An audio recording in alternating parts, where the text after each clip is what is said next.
Hello fancy people, I hope you guys are having a beautiful, fabulous, blessed week and a fantastic day. So today I'm actually going to go over with you how to get into your own apartment, your first own apartment. This video has been kind of requested like a while ago when I said that I did it, but I've been redoing it because I just want it to be very sweet and simple for you guys. So let's just get started. Okay, so moving into your first apartment, there's a couple of things I'm going to go over with you so that way when I explain it, you already know what I'm talking about. Number one, credit. What is credit? When I was young, I'm so young, I'm only 20. Before I moved into my first apartment, I never knew what credit was. I just was like, oh my god, I just thought it was bad. I just remember Penny Proud cutting up her credit cards. Credit is basically your grown-up report card. What does that mean? When someone wants to do a credit check, basically check your credit, it's basically like applying to a college. So your credit is like your grown-up report card. So basically what it does is record all of the things that you've paid for in your life, and all it does is show someone whether or not they can trust you financially. Like, if you move into this apartment, are you going to pay for it every month, or are you just gonna like not pay? So basically that's what your credit does. It lets someone know whether or not they can trust you financially. Just like when you apply to a college, it lets them know whether or not they can trust you. Do you have good grades? Are you smart? Like, are you just gonna waste our time? So it's the same deal. So that's what credit is, explained in like 30 seconds. The next thing I'm going to explain to you is rent. What is rent? What does that mean? Like, what does that include? You know, because when I was younger, wow, Clarice, seriously. Before I moved into my first apartment, I thought rent was the amount of money you pay each month for your apartment, and that was it. I thought you paid your rent, boom. Like, if you looked online and an apartment said, oh, $1,000 a month, you're just gonna pay $1,000 and that's it. Wrong. So when you pay your rent, think of rent as like you're renting that space. Rent is just a certain amount of money that you pay in order to live in that spot, to live in that room, to take up that space. But you still have a whole other separate thing of bills that you have to pay for. You know how our parents are always complaining, turn off that TV, but not watching, running up my electricity bill. Yeah, so you have rent, and then you have bills that you have to pay for, and that together is what you have to pay for each month. So when you live into an apartment or you live anywhere, the amount of bills, not the amount of bills, but the bills that you will have to pay for are your electricity bill, your water bill, your gas, and your trash, and your sewage bill. So those are all the bills that you have to pay for. So you have your rent and you have your bills, and the credit will let them know whether or not they can trust you and whether or not you can live there, pretty much. Okay? That is rent and that is credit explained. So when I mention those things, that's what that means. Okay? Alright, so let's get into it. So moving into your first apartment. So there's a couple of scenarios that this can go. So scenario number one, let's say that you are a freshman in college and you want to have your own apartment, but you don't have any credit. One way that you can quickly, when I say quickly, I mean like 6 months, build your credit, is by paying your college tuition. Me personally, that's exactly what I did. That's exactly how I have any credit, because I pay for all my schooling all by myself. My parents don't pay for it at all whatsoever. Any loan that I took out is in my name. Anything that pays for the school, it's in my name. I pay for it all by myself, literally, like it's all me. So basically, when you pay your college tuition, that means that each quarter or each semester that school is being paid. So let's say your tuition is $25,000. You take $25,000 divided by 3 if your quarter system, and if your semester system, and then you pay for it 3 times out of that, whatever. And that's a really, really big investment. That's a lot of money. That's like 20K or 40K depending on wherever you go to school. So personally, that's exactly how I built my credit. I went to college. I lived on campus for the first year. However, the first, I want to say up until winter quarter, that's when I applied for my apartment, and that's when I got approved. So yeah. So now if you know you don't have any credit, then that's one way to build your credit very quickly. Now let's say you don't have any time to build your credit, but you need an apartment right away because let's say you can't live, on campus or whatever for a certain amount of months. Another way is to get what's called a cosigner. Basically what a cosigner is someone who has good credit and they can vouch for you and say, you know what, this person doesn't have any credit. I have fantastic credit, so I'm gonna sign the lease with them. Basically they're gonna purchase it kind of with you. They're not paying for it, you're paying for it, but they are your co-signer. They are your guarantor. It's either called a guarantor or co-signer. That's what they call it. So basically it's someone to vouch for person. So now those are two vital ways, because without, all apartments are gonna ask for a credit check. So those are either two ways you can do it. You can build your own credit really quick. That's one way I know you can do it. Or you can have a cosigner. So make sure you have one of those two things on deck before. And if you don't, I will explain another way. If you don't have a cosigner and you don't have any credit, another way that you can still get an apartment that way. Okay, so let's move on. Now, when looking for an apartment, it's pretty self-explanatory. It's really easy.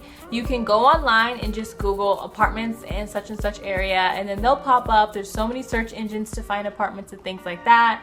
I found my apartment on Craigslist. I found my current apartment on apartment.com, Zillow. There's so many things. Just Google it and, search through and find a couple of apartments that you like and they're good in your area, whatever. Okay, so the next step after you find the apartment that you like, the next step is calling them or scheduling a tour to come out and actually physically see the apartment complex in real life. This is really important because here you have the opportunity to ask them a couple of questions, and you get the opportunity to see the apartment and see what it looks like and whether or not you can even see yourself there and things like that. Seeing the apartment is really, really, really important, and I always suggest it if you have the opportunity to do so. So let's say you found the apartment and now you are there, you're doing the tour. So when you take the tour, they're gonna show you obviously the apartment complex and what it looks like, what the apartment looks like inside and things like that. So when you're actually taking the physical tour inside the apartment, this is a really, really, really important thing. You want to ask them what appliances are included in the apartment and what is not. What this means is appliances, if it has a washer or dryer, or if it has a stove, if it has a refrigerator, if it has a microwave. These are things you don't really think about being, coming straight out of living at home or living wherever, because you don't think about those things. But some apartments don't come with refrigerators or stoves or things like that, so you have to ask. Don't forget to ask that, because when I moved into my current apartment, I moved into my house, I was like, hold the phone. Where the F is my refrigerator and where the F is my microwave? I had to get my own. Yeah, so make sure you ask them that when you take the tour. So that's the number one thing you want to ask when you are looking inside the actual apartment. Okay? So now, moving on. Let's say you took the tour, you ask them, they say it comes with everything, comes with the fridge, whatever. Okay, cool. So now when you go back into the office or wherever, or you can ask them with this wherever or whenever you are with the person. But the next thing that you want to ask them is how much is your rent, if it wasn't already stated online. But you always don't assume that what was written online is the amount of rent that you're going to pay, because most of the time they put a much cheaper price than what you're actually going to pay. So always ask them in person, how much is the rent, and what bills are included in my rent, and what bills do I have to pay for separately. Remember when I explained to you bills? Yeah, so you have all those bills, and sometimes an apartment complex will include the bills for you in the rent, or they'll pay 20%. They'll explain to you, they'll let you know whatever that certain apartment complex is going to do for you. Okay? So ask them about the appliances, and then ask them about the bills and how much the rent is for, you know, your specific apartment complex, and what bills are included and what bills are not included. So now the next thing that you want to ask them, aside from what bills are included, what bills aren't included, you're going to want to ask them if you have to pay for your own electricity bill. Ask them, do I have to activate it myself? What does that even mean? Electricity is basically your power, your lights, and things like that. So if you want to have power, you want to have lights when you move in, you have to activate it. You have to activate your electricity if they don't do it for you. So what that means is you're going to have to call your local electricity company, and then they'll guide you through the process from there. But what you're going to have to do is turn on your lights. So this is where this gets really, really, really important, because there's going to be a whole lot of things that factor in into your first month living into your apartment. It's going to be very, very, very expensive. Okay, so let's backtrack. You ask them appliances, you ask them bills including the rent, and you ask them if you have to activate your own electricity bill. If you do, they'll explain all of that to you. Now the next thing you want to ask them is, do I have to pay renter's insurance? What is renter's insurance? Renter's insurance is basically just like how you have car insurance. It's insurance on your apartment if there was a flood, if there was a fire, things like that. Some apartments, of course, some apartments make you pay for it, some don't. My first one did, my first one didn't, my second one did.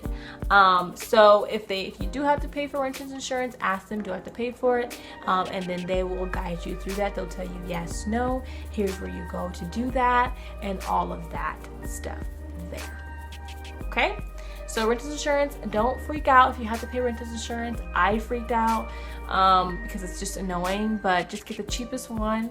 It's probably like $200. You can pay for it over a period amount of time, or you can pay for it all up front, but it does have to be paid for before you move into your apartment.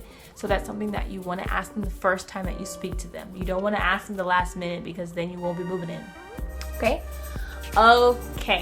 so aside from that, let's say you find out how much your rent is, you find out what's included in the house, you find out what bills you have to pay for, what bills you don't have to pay for. If you have to pay for electricity and activate your electricity by yourself and get renter's insurance or not, then the next step, let's say you say, I want this apartment, let's do it, I want this one, I can afford it, things like that. They're gonna have you do a credit check. So remember what I was talking about, credit? This is where the credit comes into play. So before you can even say I'm living here, they're gonna have to check your credit to see if you get approved.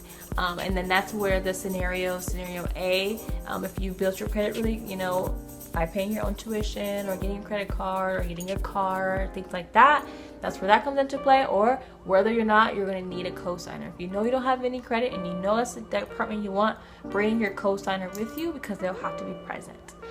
So then they're going to go through the credit process with you then, and then if you get approved, you're going to move on to the next step. So after you get a credit check, sometimes they charge you for that. So that's another thing that you're going to want to ask them before you do the credit check. Ask them, do I have to pay for a credit check? Because this is really, the apartment process is really, really, really expensive. Sometimes they'll charge you later and not even tell you that they charge you, like my apartment did. My first apartment that I moved in, they charged me, I didn't even know. So ask them, do I have to pay for this credit check? And they'll tell you yes or no. And sometimes they make you pay for it up front, sometimes they make you pay for it later, or sometimes they don't make you pay for it at all. So that's another thing that you have to pay for. After you take the credit check, then they're going to ask for a deposit. Some apartments ask for a deposit. Basically what a deposit is a certain amount of money that you have to put down before you even move into the apartment. What the deposit is ensuring is, number one, to see like how serious, to make sure that you're serious and you are going to move into that apartment. And sometimes that putting a deposit holds the apartment for you. So that way they don't give that apartment to someone else, because let's say you could be moving into that apartment. You sign the lease today, but you're not moving in till, next month. So putting a deposit holds the apartment for you. And also, let's say that you are going to live in that apartment for 1 year. So what this is called is a lease. What a lease is basically is the amount of time that you're going to stay in that apartment. Most apartments, they only have a certain options. They don't let you say, I want to live there for 3 months. They usually have like a year or a year and a half, or if they're really nice, 6 months. But the shorter the lease, the more amount of rent that you have to pay. The longer the lease, the less amount of money that you have to pay. So depending on the amount of time that you're going to stay there, basically the way you refer to this is how long your lease is. If your lease is for 1 year, the deposit is to ensure that over that 1 year, that let's say if you lived in the apartment and you totally like ruined it, like you tore up the floors and the walls and there's holes everywhere, they're going to keep that $500. They're going to keep that deposit because they're going to use that money to fix the things that you did. And let's say if you didn't do anything, the house is spick and span, they'll give you back that $500. So the $500 is just like a security deposit to ensure that they have money to fix the apartment if you break it. If not, they'll give it back to you. Got it? Okay, cool. So now this comes into play if you're someone who you don't have a cosigner, you don't have any credit. When you look for an apartment, when you actually take the tour, and it's time to do the credit check, and let's say before you even do the credit check, you already know, or you do the credit check and you don't get approved, you can ask them, okay, I know I don't have the credit, but do you guys compensate for people who don't have any credit to live here? If they say yes, most of the time the way this works is they'll just have you pay a higher deposit than everyone else, so that way you can live there. So let's say you don't have any credit, instead of paying, and the regular deposit amount is $500, instead of paying $500, they'll have you pay $1,000. So if you don't have any credit, that's one way that you can actually still get an apartment. So there's still hope for you out there. Don't give up if you don't have a cosigner, you don't have anyone to help you, or you just don't have any credit. There are options. And if the apartment you look at doesn't do it, don't give up, because there are apartments that do. There was a really nice one that I was going to live in that did that, and I was like, turn up, that is cool. So keep looking, okay? Don't give up. Okay, so now I'm going to explain to you all the things that you have to pay for the first month moving in. It's your most expensive month. Number one, you're gonna have to get a credit check. And you're gonna ask them if you have to pay for the credit check.